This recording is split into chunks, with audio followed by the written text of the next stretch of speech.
je voudrais quand même rappeler à ceux qui nous écoutent les principales mesures du nouveau Front populaire, pour que vous compreniez bien. Exactement, si vous votez pour eux, écoutez bien, vous ne pouvez pas aimer la France si vous voulez le programme que je vais vous lire. Je l'ai cherché sur Internet tout à l'heure, je ne l'ai pas inventé. Légalisation de l'immigration, création d'un statut de réfugié climatique, création d'un statut de réfugié climatique dont on sait très bien que comme le droit d'asile, il sera dévoyé. Création d'une agence de sauvetage en mer.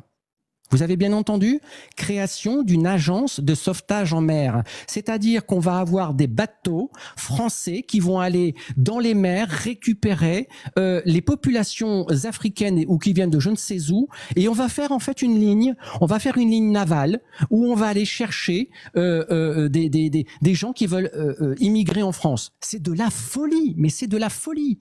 Abrogation de la loi asile et migration de Darmanin. Parce que pour eux, c'est une loi d'extrême droite alors qu'elle est vide. Elle est complètement vide, cette loi. Abrogation de la loi sur le séparatisme. Écoutez bien ce que je vais vous dire, les amis.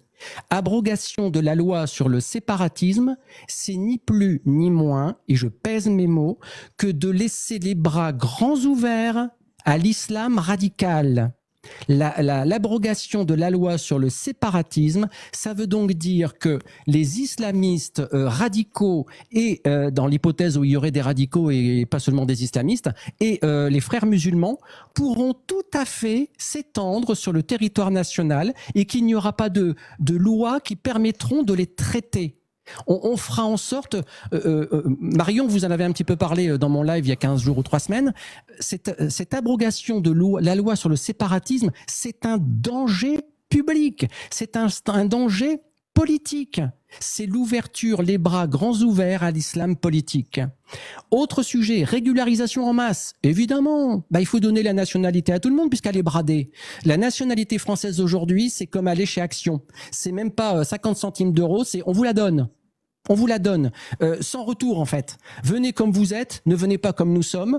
Venez ici avec votre culture, vos us et coutumes, votre mode de vie. Imposez-nous votre façon de vivre et nous on n'a qu'à fermer notre gueule. Eh ben, on se bat pour le contraire. L'institution d'une carte de séjour de 10 ans. Je vous dis, en fait, ils sont en train d'organiser votre propre grand remplacement. Vous savez, ce fantasme d'extrême droite, ils le mettent en place. Réviser le pacte asile-immigration européen pour un accueil digne des migrants. Mais je continue. Garantir l'accès à l'aide médicale d'État, l'AME, dont vous avez probablement entendu parler, et le droit du sol intégral pour les enfants nés en France. Donner à la justice les moyens de poursuivre et de sanctionner les auteurs de propos ou actes racistes. Sachez, mes amis, même si vous êtes pour me faire taire, parce que vous êtes de gauche et forcément totalitaire et vous n'aimez pas que les gens ne pensent pas comme vous, sachez que sanctionner les auteurs de propos ou d'actes racistes, ça ouvre la porte à faire taire des gens qui ne pensent pas comme vous. C'est du totalitarisme en marche. Parce que des propos racistes, moi ce que je dis comme propos, ce ne sont pas des propos racistes, ce sont des propos factuels, tirés d'éléments tangibles, chiffrés, mesurables. Donc, vous voyez, j'ai pris quelques exemples.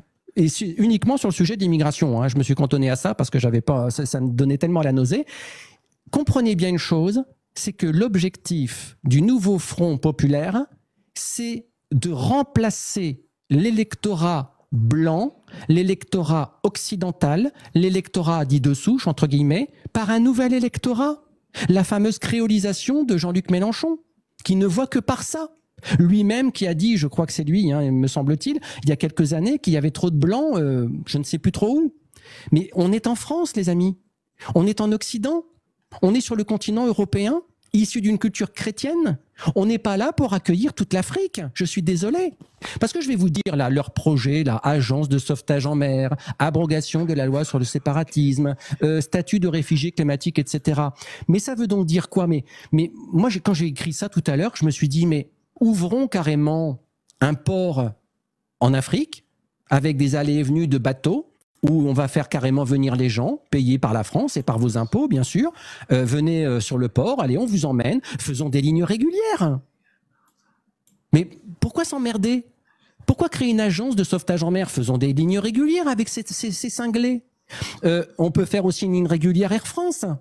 Dans les grands aéroports africains, on pourrait avoir des Airbus A380 avec les portes grandes ouvertes. Allez, venez à nous les petits-enfants, tous les hommes en pleine forme qui pourraient faire grandir leur pays. Venez dans ces Airbus A380 aux frais du contribuable français et venez en France. Pourquoi les faire traverser la Méditerranée et créer une agence de sauvetage en mer? Mais les mecs du Front populaire, allez jusqu'au bout de votre idée. Créez des lignes régulières. Puisque vous voulez accélérer ce changement de population. Je répète, légalisation d'immigration, création d'un statut de réfugié climatique, création d'une agence de sauvetage en mer, abrogation de la loi asile et migration de Darmanin, abrogation de la loi sur le séparatisme, elle est terrible celle-là, régularisation en masse, institution d'une carte de séjour de 10 ans, etc., etc. Vous voulez vraiment ça? C'est la destruction de votre pays et je m'adresse aussi aux gens qui m'écoutent et qui sont issus de l'immigration, les Maghrébins, les Africains, etc. Si vous êtes en France aujourd'hui, que demain, ce que vous avez fui dans les pays du Maghreb ou l'Afrique, parce que si vous êtes venu en France, c'est qu'il y avait des raisons. Si demain, la France devient ce que vous avez quitté, vous irez où? Si demain, la France devient un pays que vous avez quitté, vous irez où? Posez-vous les bonnes questions. Ces gens-là sont dangereux. Et je répète, n'en déplaise à Bachir, les propos qu'ils ont tenus et les sous-entendus qu'ils ont faits et les actions qu'ils ont menées, sans parler des manifestations nauséabondes où on ne voit jamais le drapeau bleu-blanc-rouge, parce qu'avec le nouveau Front populaire, la France n'existe pas, c'est toujours le drapeau palestinien qui est sorti et qui est brandi. Il faudra à un moment donné que vous vous posiez les bonnes questions. Vous veulent-ils du bien, ces gens-là?